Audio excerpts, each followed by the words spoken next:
name is Chris. This is my wife Carol, and I know you're wondering what is this all about. And for us, the best way to explain the Ready Responder overview is to tell you our story, and it's a very interesting story. This is our family. If those of you that may not be able to see off to the side, we're so sorry, but this is our family, our sons. We have 3 sons. Our oldest is 32 years old, and him and his wife live in Tulsa, Oklahoma. That's them in the middle there in Tulsa. On the far left is our youngest son. His name is David. His wife's name is Michelle, and he married a beautiful Canadian girl. She's from Edmonton, Alberta, Canada, and that's where they're living now. And that beautiful, gorgeous little girl on the end is our one and only granddaughter. That's Robin, and she'll be 2 years old in September. And she is our why. In fact, most of the time when you ask why do people do what they do, why are you involved in coaching people and all of it, that little girl on the end, we want a better world for her. Yes. That's the bottom line for us. We want a better world for her. And I know every one of you can understand that. We want a better world for our children. And so that's it for us. And here is how that has been developing through the years.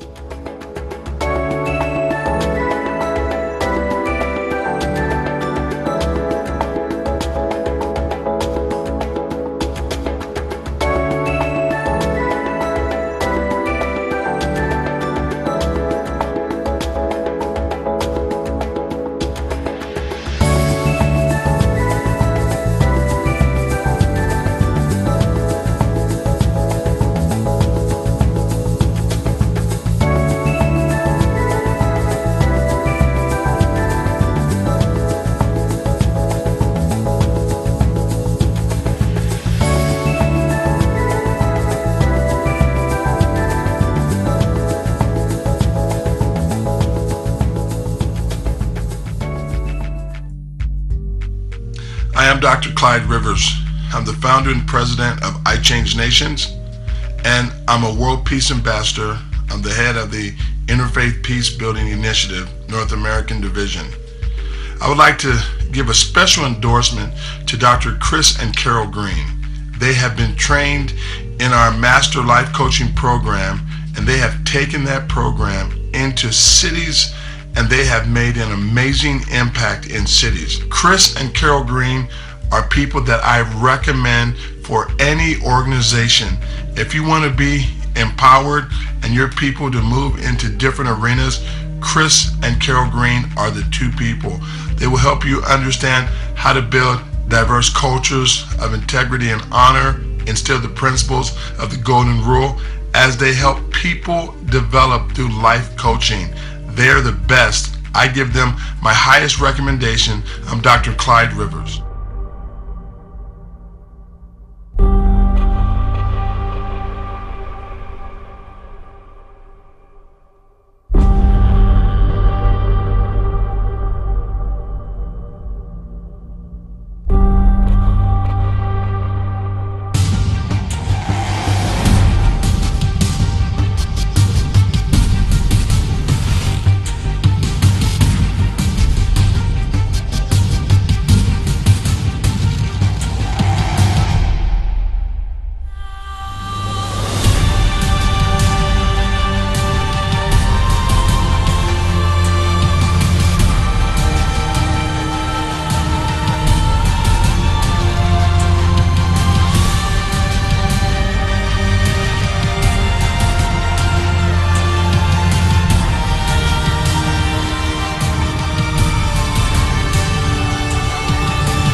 That's our story.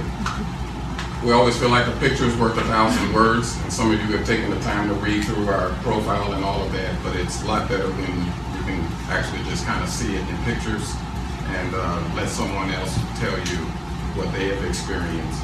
We don't believe in boasting and bragging about ourselves, but as Denise said, we do believe in sharing something good that has happened. Something extremely special happened to us. We moved here to Harrisburg. I'm originally from St. Louis, Missouri. A lot of people never heard that much about St. Louis until the incidents of Ferguson. Carol and I actually lived in Ferguson a long time ago. We've been married for 37 and a half years, and in our early days as a young couple, we actually lived in Ferguson. And we can tell you that when all of that was going on, it was very dear and close to our heart. My nephew lives there. In fact, the whole Michael Brown incident happened in the apartment complex that we actually lived in, right in front of the apartment building that we actually lived in. So it was very close. When the pictures first came on the TV screen, we went, we knew exactly where it was. And so I'm from that world, born and raised in that world, inner city, but we had the awesome experience of being part of something special that happened in that area. From my brother and I, our family, we started a nonprofit and a church there, and we were able to effectively establish all kinds of community outreach and services, and we were very successful. I was along with being an administrator, I was also over the youth and young adults. My wife and I, we did everything. It would be easier to say what we didn't do. And I personally managed, we averaged anywhere between $800,000 and $900,000 a year as an inner city ministry without any government funding, without begging for money or anything. We just took a bold, honest approach that we will help the community. When we purchased the building, we paid it off in 2 years. And that was a big deal in less than 2 years, in 22 months, because people were accustomed to pastors and ministries making promises but never really doing it. And I can tell you, the moment we paid off that facility in 22 months, everything changed, because people realized they were working with people of integrity. If we give the money towards a particular program, it's actually going to happen. And so we saw a tremendous increase without using any of the typical fundraising, just none of it. We went purely off of integrity, honesty, transparency. And all of those, the reason why that's so important is because those are the things that often people feel like, that's not going to work. That's not going to work. That's not going to draw people. That's not going to draw the funding, but we can absolutely tell you it will.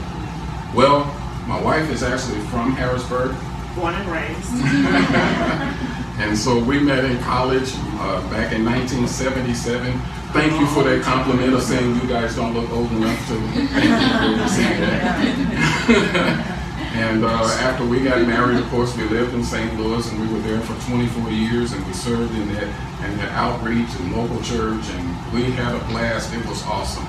But we visited here in Harrisburg, Carol's mom, and I began to have a burden for this area. Just some of you know what I mean, just get a heart for this area. And little did we know that we would actually move here. And we were here as actually part of a church plant. I mean, you've heard that phrase, a church plant. And so we started, and that's what these pictures are. But our approach is very different. We didn't necessarily get up and preach sermons, stand behind a podium like I'm doing now. If you were to ever go and look at our website, most of the time you will see us sitting. We believed in setting an atmosphere of where it was safe, where it was familiar. In fact, one of our settings was more like a family room. And so people would come on a Sunday morning to our facility and walk into where there's a sofa and a love seat and chairs, and it was a setup for conversation. So we were coaching in our pastoral approach, coaching and building relationship.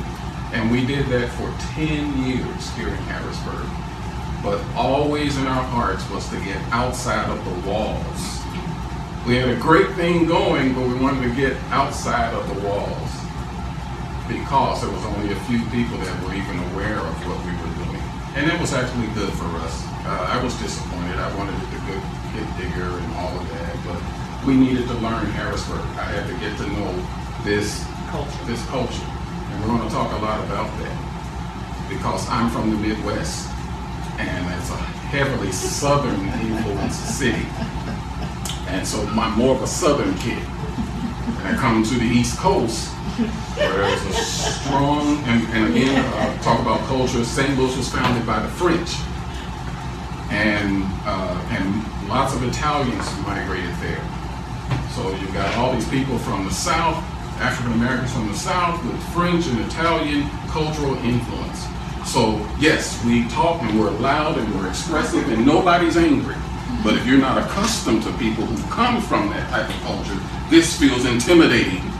When I raise my voice like this and my hands are waving, and I'm not angry, that's just how we express. And I came to the East Coast, and there was a strong German and Dutch influence, where if you get in someone's face like that, what are you doing? Yeah, crazy. And so literally it took me 10 years to get accustomed to the new culture that I found myself in.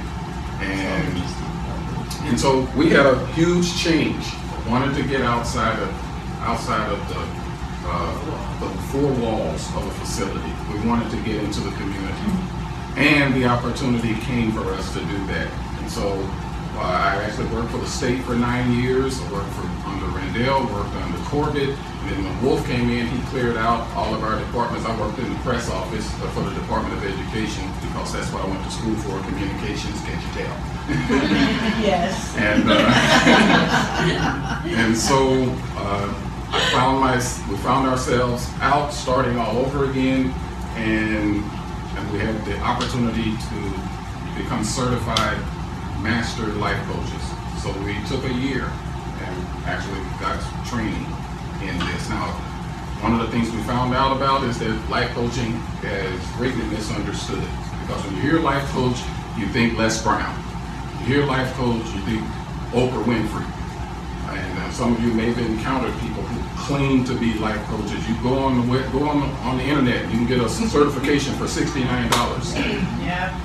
And so what true life coaching is, it has nothing to do with therapy and counseling, but it's a person who has the tools, the right tools to guide people. Not lead them, not push them, not prod them, but to guide people. That's really all it is.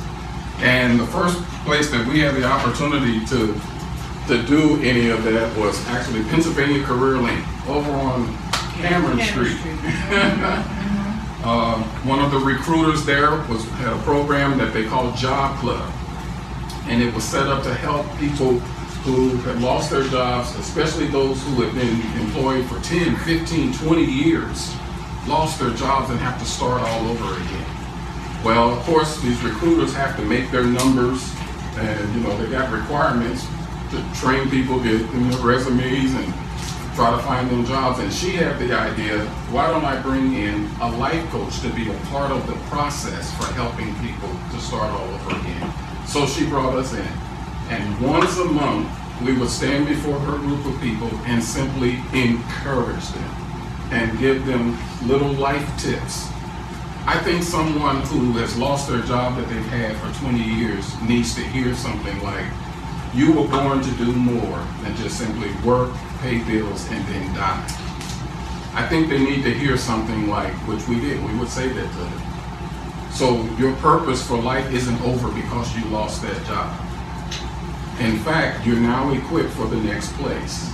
I think when you've lost your job and you're trying to figure out how I'm going to pay the mortgage and handle all of the responsibilities, what am I going to do? And we would tell them things like, you can't take that negative energy of the weight of the mortgage and the insurance and how am I going to pay for this, and go and present yourself on the job. The employers. That's all they're going to see. They're just going to see you're nervous, you're agitated, and you come off as if though there's someone who's begging, please give me a job, instead of someone who's confident. And so we would give them such things as say, okay, you know how entertainers and baseball players, athletes, they have an agent who represents them? Well, guess what? You're the agent, and you're representing yourself. That's right. They went from, in her own words, this is her testimony that she sent to us, the recruiter. And she said that she went from her increase from 20% of her clients landing jobs to 40% in 9 months. simply because we were just coming in and encouraging people. We give them personality profile tests just so they could get to know themselves. You'd be surprised. So those are kind of things that are familiar to us in our world, in human services, personality profiles and all of that. But for the average person, they've never had a personality profile test to actually figure out who am I, And how I respond. to Different life. issues in life. Yeah. So that when I'm standing before a potential employer, how to present myself. So it was something that for us became quantifiably proving. So that was our first step. The next part of our story, I'll just skip that one. That's another one of our testimonies. Then we met Denise from Shalom House through Donna. And we found ourselves working with her, sitting down. First of all, we started off trying to coach the residents. And she saw what was going on with the residents, and she said, wait a minute, my staff needs this. And so for 2 solid years, she brought us in once a month in their staff meetings. Each month we'd meet with the staff for was it 1 hour, but quarterly we would have an all-day session. And we would do nothing more than just simply teach how to explore the limitations and the things that are happening inside of you that are keeping you from being the effective helper that you really desire to be, because you can't take people any higher than the limitations within you. Or any further. Well, you can't any further. So just think about it. So if you've got a problem with it, I'll just put it out there. We love dealing with elephants in the room. So I'll use myself. If as a black man I've got a problem with white people, then you better believe that all of my white clients are not going to get the same level of help and assistance from me as all of the black ones do. I'm limited by my bias. Yes. So I'm not being the effective helper that I really could be. And even for the ones that I think I'm helping, I'm still limited. Yes. We're so used to having this conversation at the shelter, so forgive me. It's like I hear them say something, it's like I gotta jump in here. So, and hopefully it'll be meaningful. But when he's talking about right now, my staff we're multicultural. Yes. And that was a big breakthrough for us.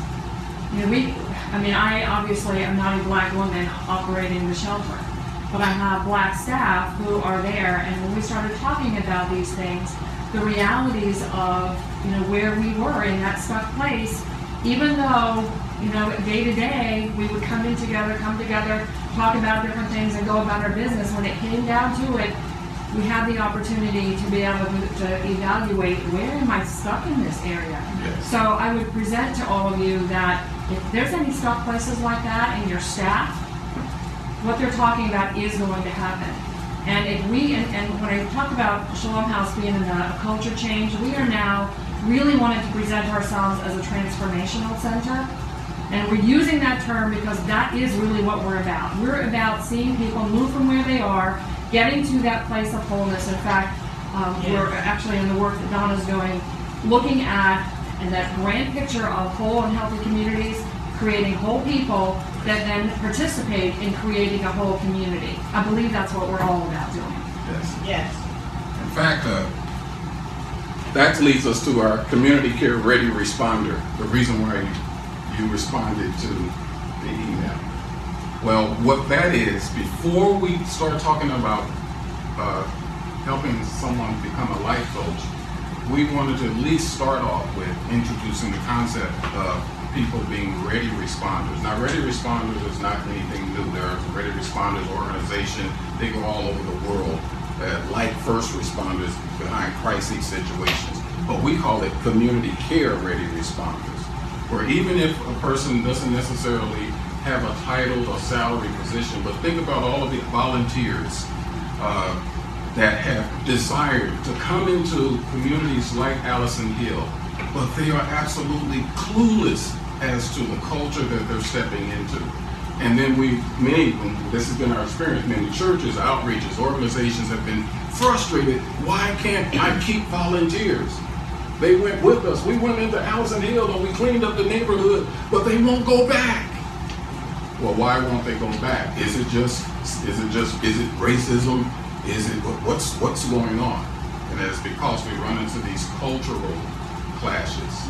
You step into a different culture when you come into Allison Hill, when you go to Uptown, when you go to Hall Manor. Even I understood when I moved here, there was a difference between those three. Yeah. Which was really a culture shock for me. I come from a city, 2.5 million people. I was like, Harrisburg, you're too small to be divided between. Exactly. So even that was a culture shock. The level of division and the inability, as she expressed, the inability of people being able to come together. So I want you to know you're in on something special that's happening in this community, because it happened where I'm from. St. Louis was the fastest dying city in America through the 70s and 80s. But when people started coming together like you're doing now, it totally turned around. When I go home and visit, it's incredible. It's a completely different place. And Harrisburg is about to go through that. Oh yeah. But we don't want it to just be on the surface, where you have great looking buildings and nice looking neighborhoods, but the division and the strife and the services and nothing really has changed underneath. And that is a pattern that gets repeated all over this country, where it looks good on the surface, Yes. but underneath, really, nothing has changed. People still, the gaps aren't being filled. Parents still don't know how to teach their children. Funding isn't going into the places where it is most needed. Exactly. And then you have people operating at certain levels that don't even understand.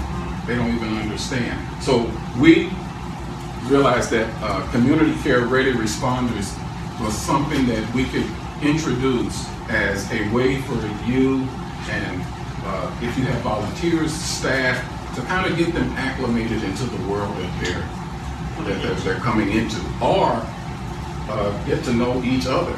Do you know that you can have staffers that can work together for years and they really don't know each other because of cultural differences, family differences? I want to show you on page 5, you have this questionnaire. In our very first session with the staff of Shalom House, we presented these 5 questions to the staff. And I'm not going to have you answer them today, but I would ask you to take these questions, just set up a staff meeting and ask everyone on your staff just to answer these questions. Go around the room and just ask these questions. And you just sit back and listen and watch and observe. They're not easy. They look easy, but they're not. That's right, because they're probing questions. Because if you were to ask someone, if you were to phrase the question, what's most important to you in life? That sounds too deep. But if you just simply say, what would you, if your house was on fire, what would be the one thing you want to say? Oh, I can answer that one right away. And you'd be surprised if you go around the room and hear what's important and what's dear to everyone on your team. You'd be surprised as to what they would want to do if they had a whole year off and they want to be paid what they want to do. In one of our meetings, I'll go all the way down to number 5. When you were a child, what did you dream that you would someday do and be? We got the most astounding answer one time. It was actually in one of the program groups of Shalom, one of the program groups that we had. And the answer was, nobody ever asked me that question when I was a child, so I never really had a childhood dream. You would be surprised by what's sitting in the midst of your group. And when those things start to come out, then you begin to discover why we have the conflicts in communication and connectivity, even on our own team.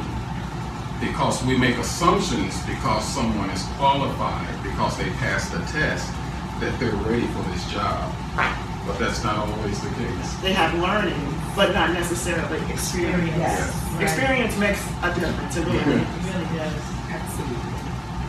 And they don't have experience. Just let me say this. And they don't have experience in interacting Yes. with a team. Team. We did a personality profile, and some people discovered that they are the type of person that really they don't like working with Other others. people. They work better. They work better independently. Yeah, that's true. And so, but imagine if you, as a department head, as a manager, as an executive director, knew who the people were on your staff that work better independent versus the people who they need to work in a group, and they work better in a group. That way, You can give them assignments that suit who they are. who they They are, are. taking that Everybody- hate to go to work feeling out. Everybody will be happy. But when you never knew that, you don't know that, Right. then that's why you continue to have these clashes, and it seems like the morale is going down, and we're trying to figure out what's going on. Why isn't it working? Can I just interject this thought? And for those of you who have been around for a long time, if any of these things come to mind, don't think that it's the odd thing. I believe it's more normal among us than not. And by that I mean, as he's talking about these personality profiles and so forth, and people discover more about themselves, I would ask you, if you were going to start your nonprofit today, what would the complement of staff look like? And I'm asking because if we are all about transforming lives, the why you're there is so important. These questions really speak to someone's why. And it doesn't mean the why can't change, but I'm going to say to you that as we have gone through the training with Chris and Carol, some of our staff left because these are tough questions. They're not easy to answer.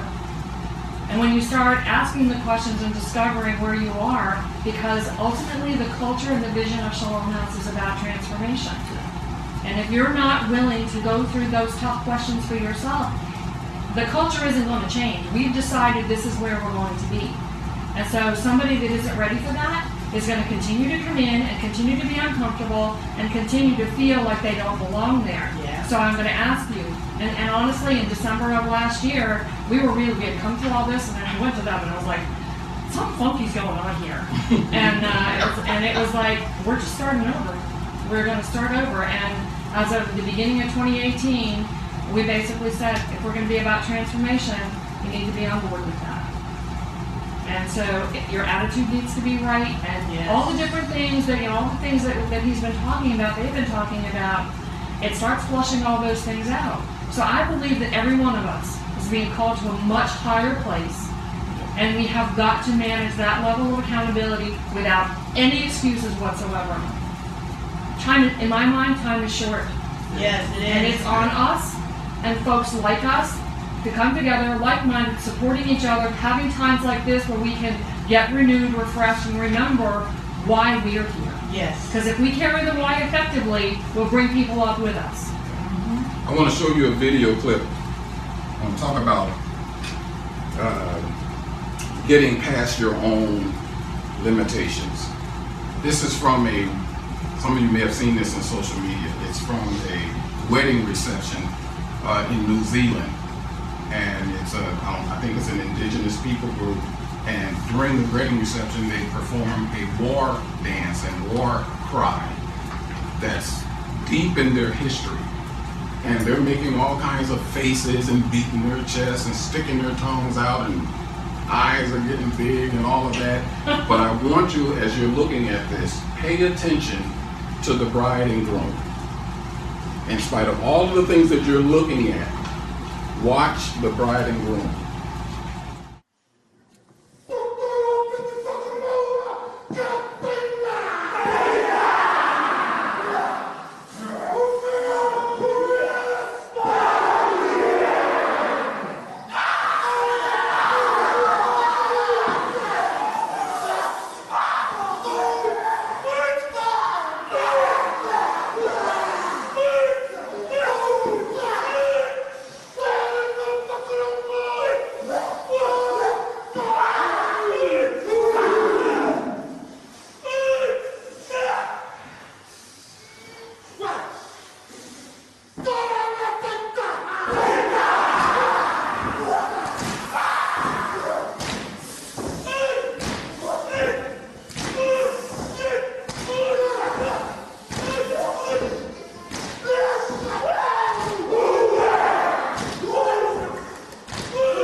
Sorry, I always get deeply emotional when I watch that, because it so speaks to how we don't understand one another culturally, but there's certain things that are just common to all of us.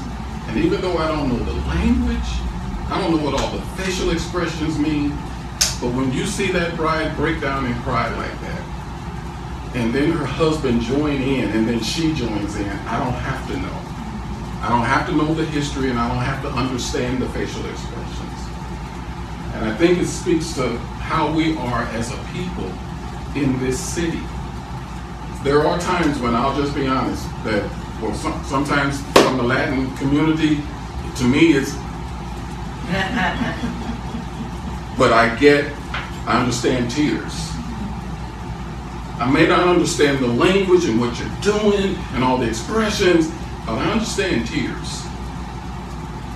And I know it's the same for us. Sometimes you don't know what are black people, why did they do that? Why do black people do that? And it looks like those facial expressions, but you understand tears though. And what we're getting at is, as ready responders, even when we don't get it, why people act the way they do, why they respond the way they do. Let's go to the deeper level. Just like you sat here and watched to the end, I want to put this imagery for you. As you're watching people, watch to the end.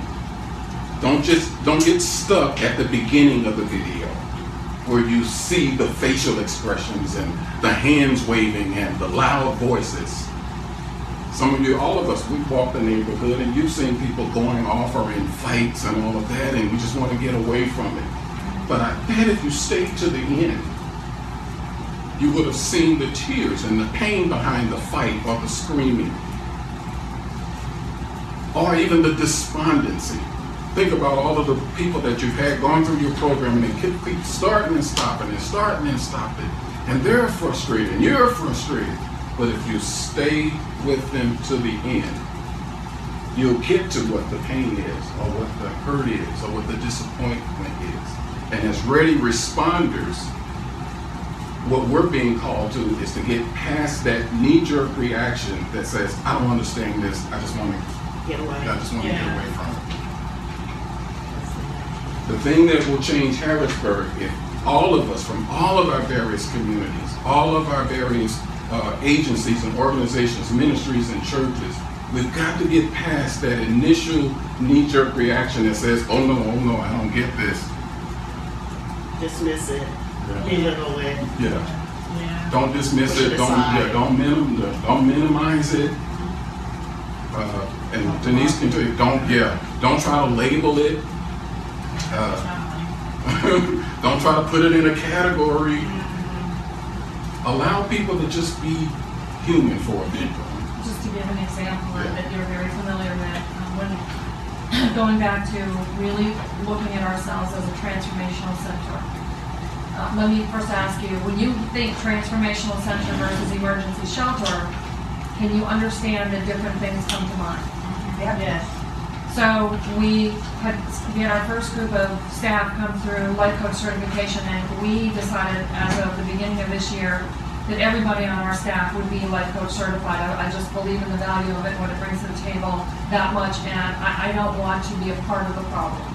So it was a choice that we made. That said, no sooner do you get out, you say, all right, we're going to be a transformational center, you're going to get the pushback immediately, and it happened. We had a client who came in and presented a spiritual issue.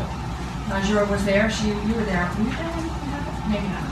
Might have been just before you got there. Anyway, it was a spiritual episode. The staff that was working with her had enough training to be able to do what they're talking about, not labeling it, to ask enough questions to stay to the end. And fortunately, because we are familiar with Chris and Carol and they have a background in this, they came in and helped us to be able to help her navigate her situation. My point to this is, if we don't have this, she gets sent out of our place, someplace else, probably is put on drugs and sent to an institution for a long time. It was not a mental health issue. It was a spiritual issue. Now, I'm not saying there weren't mental health issues that she needed the help with to be able to get her balance and be able to move. But the first thing that needed to be addressed was a spiritual issue. My question to all of you is, are you prepared for what you're going to see? Because if we're going to be about transforming this city, Yes. I guarantee you there are people walking around that have those issues, and we have got to be trained and know how to respond. True. So we say that ready responders must be these 6 things. You have it in your book, in your packet. They must be intentional. Just what you're doing today. You made a decision to come, to learn, to hear more. We are not telling you anything basically that you don't already know. We're being life coaches right now. We're just nudging you in those things that most of us, we already know we need to deal with it. But now comes the push. Let's really do it. So it's intentional. You must be international. By that we mean being able to go beyond the borders of your own culture, your own thinking, your own experience. You must be invitational. That is, when someone invites you into their life, even if they are completely different, and you may even disagree with their life and lifestyle, that you would still take them up on the invitation. And that you would be warm. And you'll be Open. Be Yes. open. Yeah. Yes. Yes. And here's the other one. Be invitational, and that is invite them into your life and your journey. A ready responder must be invitational. A ready responder must be interventional. That's that interesting word, which basically means you're willing to go and interrupt the negative patterns. Yeah. Denise uses this phrase a lot. We must be willing to interrupt the stuff that's just been going on, the madness of repeating, doing the same thing over and over again, expecting a different result. And we know how that's classified. What's the definition of that? Insanity. And at some point, all of us, you just come to the point where I'm not going to do that anymore. And so we must be interventional, willing to step in and interrupt and stop the madness, the same patterns that we see. First of all, within ourselves. You're constantly hear us saying, must be willing to do it within yourself. The next one is you must be interventional. Did I say that already? Yeah. Oh, you must be intersessional. Now, this word is from the faith community. We know this as a word meaning prayer, willing to pray for somebody, for someone else, stand in the gap for someone else. But also outside of the faith community, it just simply means to be willing to advocate, to go the extra mile. Now, one of the things that I learned very interesting here, and I hate to generalize, but I've heard stories of those who come from German background, very strong in picking yourself up by your own bootstraps and doing what you're supposed to do. But I've come across many, because their life was like that, they struggle with being compassionate to others. And when they see other people struggling, they have the tendency to fall back on the way I was taught. I was made to do for myself. So when I see these Latino people and these black people needing help, they need to do the same thing that I did.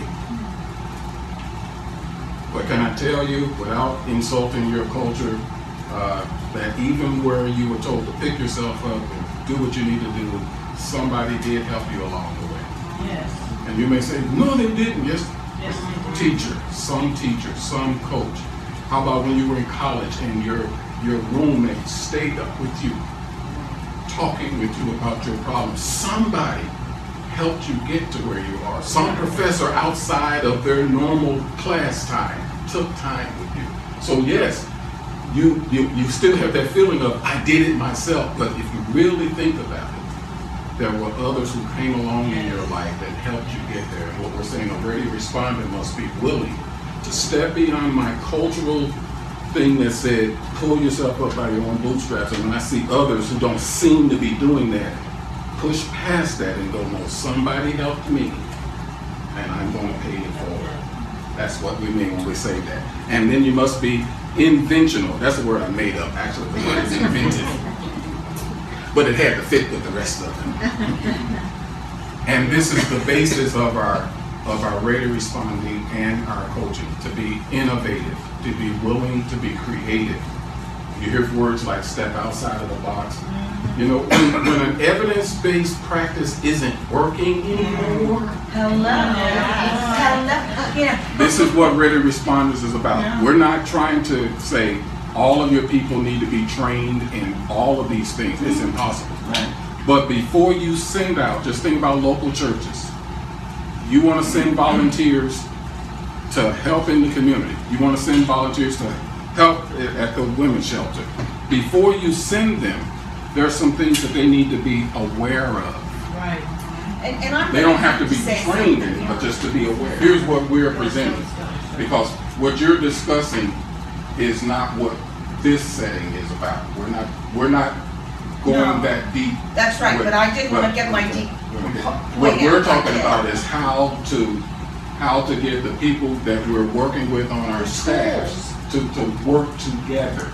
That's right. And how to get, whether that's volunteers or paid staff, professionals, whatever level that they're working with, to get them prepared when they come into this setting, when they come into the urban setting, when they come into diverse community. Because even with knowing all of that, if they still have a problem with Black people, Latino people, Asian people, but with all of that, they still will not make the connection. That's right. Because you still have to connect with people.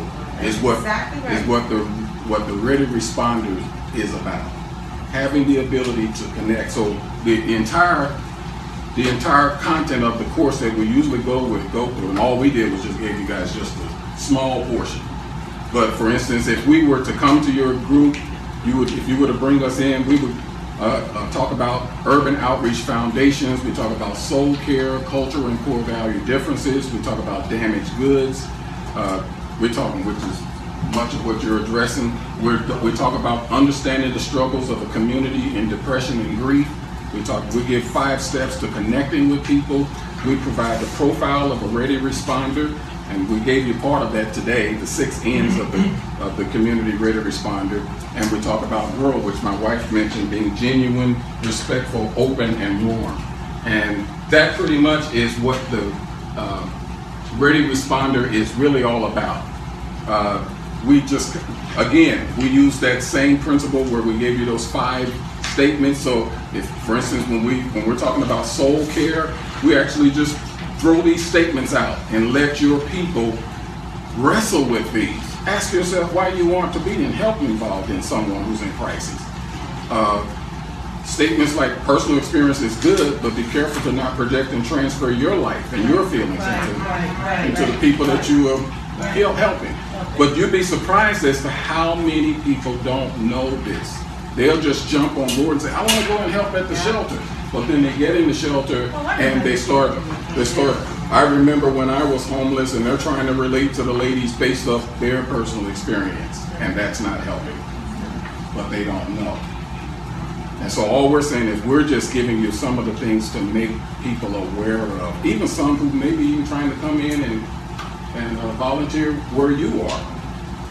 It might even be just for you to develop kind of an orientation for them before you try to help out here in our center.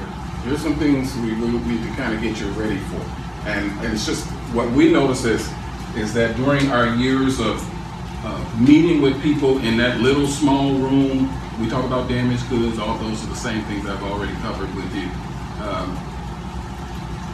For those who want to go a little bit deeper, like I said, we'll bring the full ready responder training. You can, and we have the information over here for you that want to. And I also understand that some of you came prepared today to kind of learn a little bit more about the life coaching certification program itself.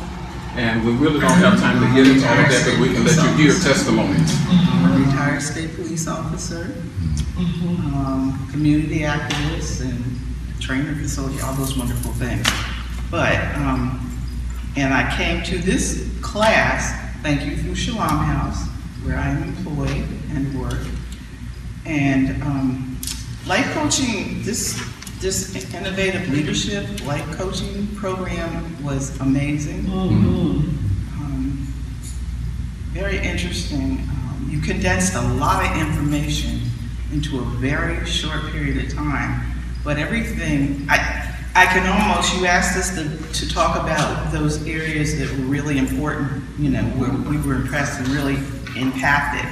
And I can only say every section provided me with information and materials to use throughout the community, wherever I'm working at any particular time, really impacted me. Like I said, the whole book, this little book is so full of information. This little book, I'm looking at this little tiny book, has so much information in it, and each time I read it, I realize that I picked up on something that I missed the first time around when I was looking at it and reading it. So for me, this is going to be like the holy grail of life coaching. Yes, so true.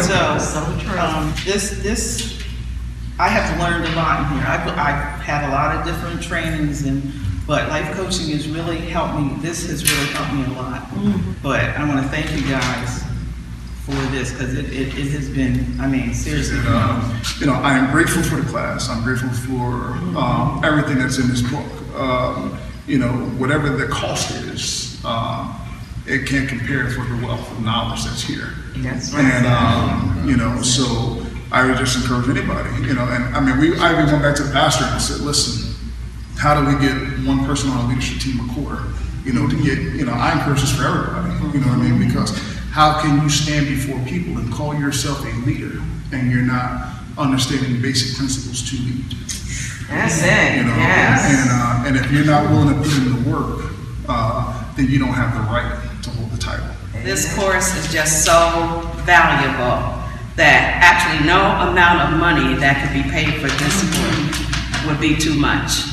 And I am so blessed because as being a pastor, as being with Shalom House, and so involved, I really needed this course. Kudos and everything to our facilitators, Drs. Chris and Carol Green. God bless you both, and for all that God has placed in you and all that you pour out, how you go over and above to make sure that we get it, that there is no question left unanswered, and we get even more on top of that. So I just thank you so much. All the trainings are so valuable. It's pretty powerful for someone to say, I went to my pastor and said, how can we get somebody on our leadership corps to get this life coaching? If I may interject, I took this course, and my journey with Shalom House started about 5 years ago, and my heart has always been for this community, and it was my cry was, Lord, teach me how to communicate with people that live here, and anybody that I come in contact with. So when this was offered, I started attending Shalom House's staff meetings so that I could understand and get trained and fulfill what I desired to do here. So when I went through this training, okay, my original background is in retail business. I've been in retail business for over 30 years. And I have to tell you, this training is not just for the community. It's for your family. It's for where you work. I worked in retail. I could tell you if I was still working for Rite Aid Corporation, I'd be taking this back to my leader saying, we need this on our team. Because it is not, yes, it's an urban thing, but think about it. I mean, when you're working for a national retailer, the cultural differences, the ethnic differences that are involved in it all throughout the company is huge. So it's not just here and now for what we're doing, but in the other aspect of it is I got to use it to own my family. Just asking the questions, using the tools and putting them to use. So yes, it's going to help you in your jobs, but it is more far-reaching than just that. Thank you very much. You pick up the check. Is it offered at night? Is it offered at night? We have it available on location. Our next class will start here in this church opened up, and it's on Wednesday mornings 10 to 12, but we also have it available online. It's online, on demand, so that you can take the course at your own pace. What is the cost for that? It's $14.99 to go for the entire program. Yeah. One day when we have our own facility, If we found a facility that would house us? if we found a facility, then we would definitely start making arrangements to be able to, for evening classes. But that's the only I reason think why we that- haven't had evening classes. It's only because, yeah. Because, I mean, a lot of people Yeah. would be interested in it, but can't, their employer is not gonna give them. Yeah. They're not. 2 hours a week every week Yeah, for they're 6 not like weeks. Shalom, which Shalom has more openings clearly because Yeah. they believe so. Well, if I could make a suggestion that anybody here that is interested, and they could go back to where they currently reside and operate, if you have a training room, or if you have a room big enough to house 20, 25 Yeah, people. the class limit is 20 people. Probation and parole. Yeah. I mean, you could actually help assist You could with actually the have, yeah, location. yeah. There you go. We have no training. And just to give you, oh, okay. But just to give you perspective, I mean, you can go out there and look online, you'll find life coaching courses, $69, $99, and it's, I just tell you, it's a joke. And then there are others that it's ranging $3,000 to $5,000 and all the way to universities that have life coaching available as a course, you know, 12, 15,000.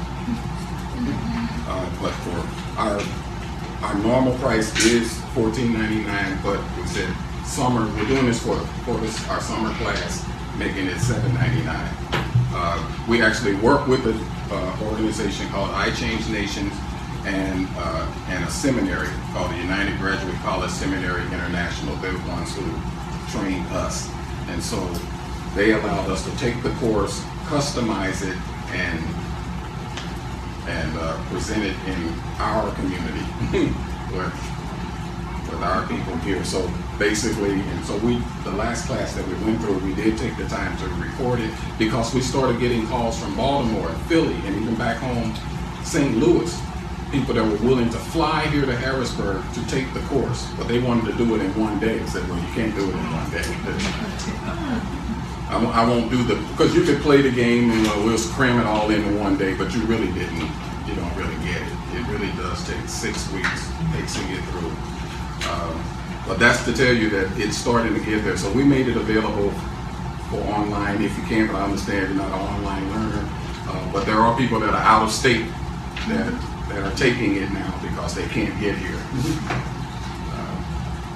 So we have applications available up here, even though you may not feel like you can do it right now, still the applications are here along with all of our information that you can access our website and see what it's all about. We're very excited because of what is happening. As you see, next class starts in 2 weeks, and we're really excited about what we see developing. What if what's you happening. miss a week because you're on vacation somewhere? Then you would have to wait until the next class to catch the class that you missed. So you cannot stay in the program then for that whole 6 weeks, right? Is that what you're saying? But if you're in it for 6 weeks and you miss a week, then you have to wait till the next class starts and come back. We don't have a makeup period. It doesn't have a makeup period. You have to come back. And take that. And take that Okay, but training. I can come for the next week when I come back? Yes. Yeah, oh Gotcha, yeah. gotcha. Yeah. And is your online course in the summer the same discounted rate? Yes. And how does that work, the online? I mean, is it still a period of time? Or do you work? It's at your, it doesn't It's at your have, pace. it's at your pace, so you will, of course, pay the Do you online need to fee. start at a certain time and end at a certain time? No, it does not have a time limit. So you got that kind of flexibility between online and on location. Right. We're working on for us to get a night. Thank you very much. We want to see you before you go. And we'll get your information. Yeah. Yes, we want to get your information. Hopefully this has been helpful. Any comments or questions about what you saw about ready responders? I am fantastic about it. I'm so happy that you're here. And those are the things, the reason why Ready Responders exist. So we got the two things that we're offering the community. Ready Responders, which is I need to say that, it is a 3 to 4 hour course that we make available for your organizations and your agencies. Yeah. And then for people that want to go deeper, there's the 6-week life coach certification. Okay, let me see if I heard that right. So you do have a ready responder class? Ready That's responder different class. than this That's one? different from- And tell me about that one again? The ready responder class is 3 to 4 hours, just depending on how the conversation goes, like today. Because we try to make it conversational, and it's $125 for a one day Per person. 120 per person. And where do you do that one? We would come to your location. Oh, okay. Yeah, okay. That one strictly will come to your location. We tried for 2 years to do ready responder trainings, but we couldn't get anybody to come. And so we realized it's gonna be better if we go on location. Well, we do mental health first aid training, and we always go to your location. Because we just don't have a facility. Okay. And it works when somebody else hosts it.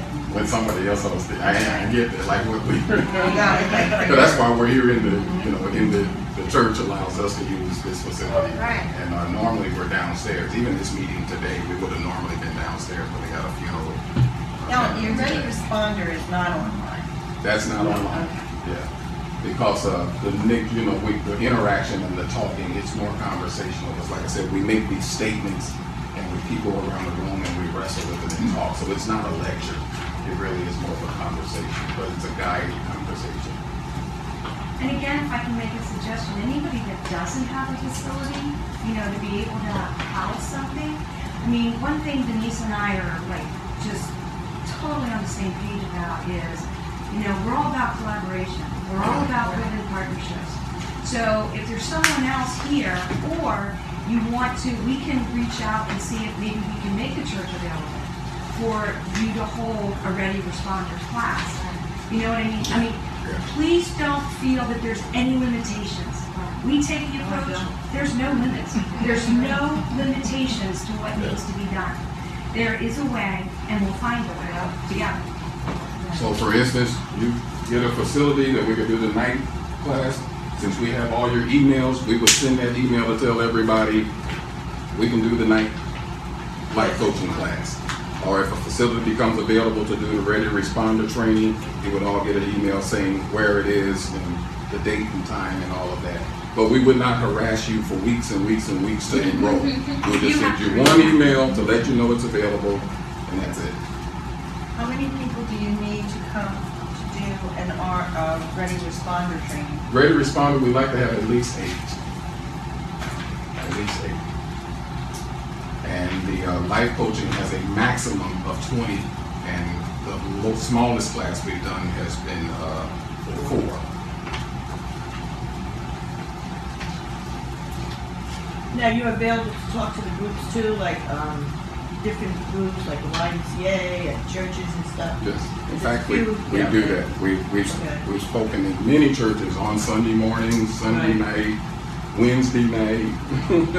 Because when these topics come up in some churches and ministries, sometimes they dedicate periods and seasons where they're going to talk about missions and outreach into the community.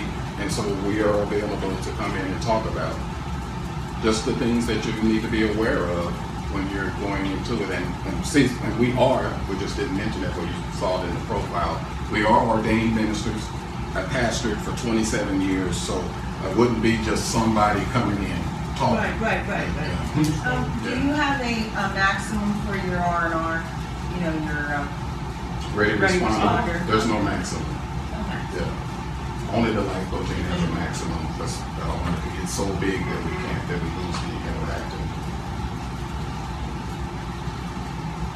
And as you can see, for us, it really is about relationship. We were very intentional in this meeting. We started off talking to you about our family and our granddaughter, because what we have found is that that's the connection you have to make with people. It has to be very personal. And when you get past those boundaries, then even though I don't understand your culture, I understand your language, but there's just so many things we all have in common. I know what it is to be married. I know what it is to have a fight. I know what it is. Let's be real. I know what it is to love down that granddaughter. We know what it is to have sons and daughters and aunts and uncles, and everybody has it. We know what it's like to be disappointed, to be hurt, to have shattered dreams, dashed expectations, but we also know what it's like we saw that couple, to have a special moment in your wedding. Those are the things that people connect with. And if we, what we have learned is if we start connecting with people at those levels, that's where we see the recidivism dropping. Because now the person feels that you care. Instead of just hitting me with all that you know the saying, people don't care about how much you know until they know how much you care. Yes. Correct. That's right. And when that changes, then you start seeing them, even if they don't make it all the way through the program, they get further than they did last time. And when we celebrate the fact that they went further than they did last time, they want to go even further the next time. Yes. Rather than us being critical and saying, see, you did it again.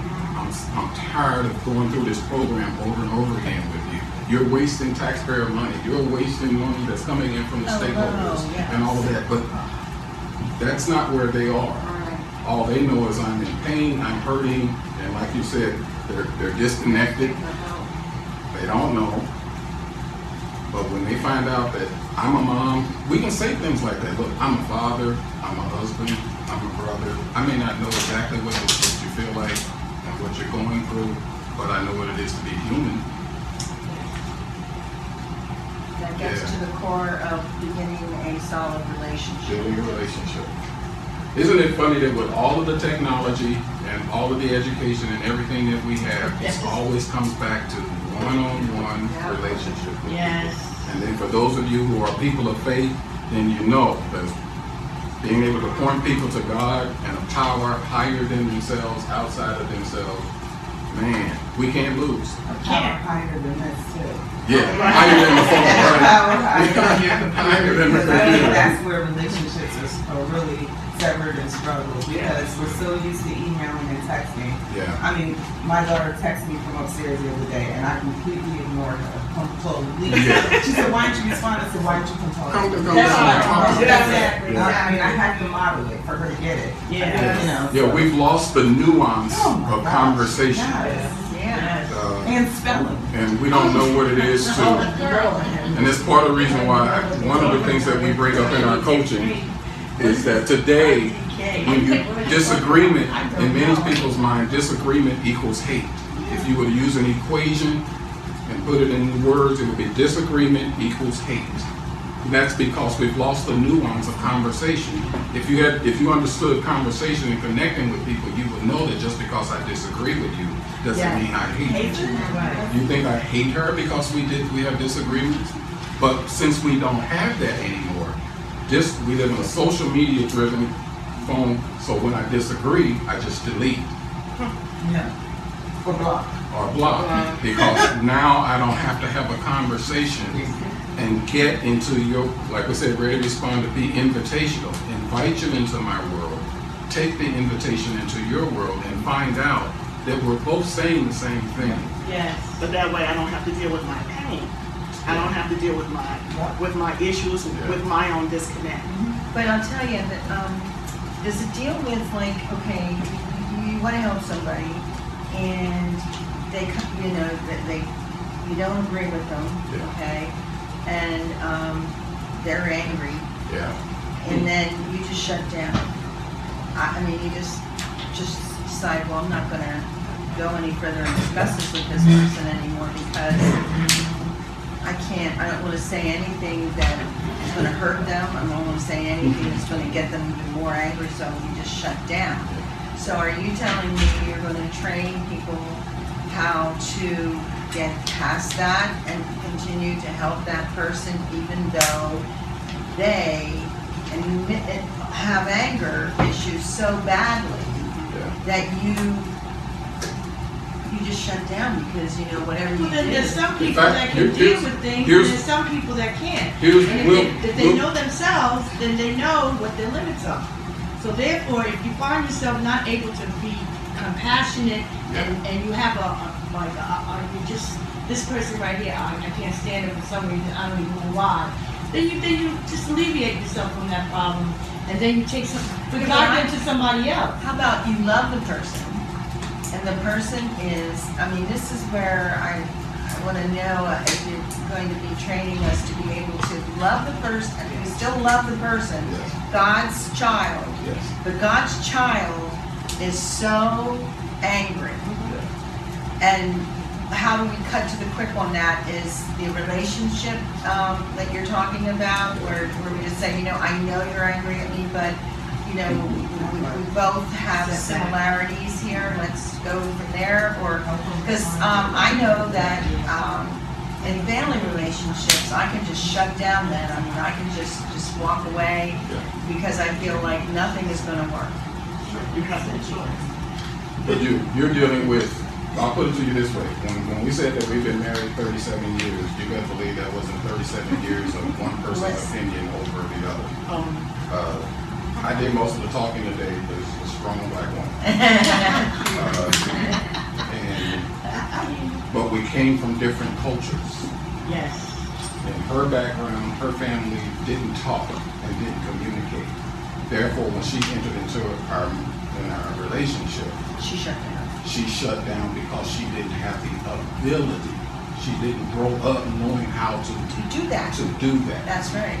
And so we made, which is a book we wrote. I don't know how we got into that. We wrote a book to help people in their relationships, and it's based about what we did that saved our marriage when we were 6 months newlyweds with the inability to communicate anymore.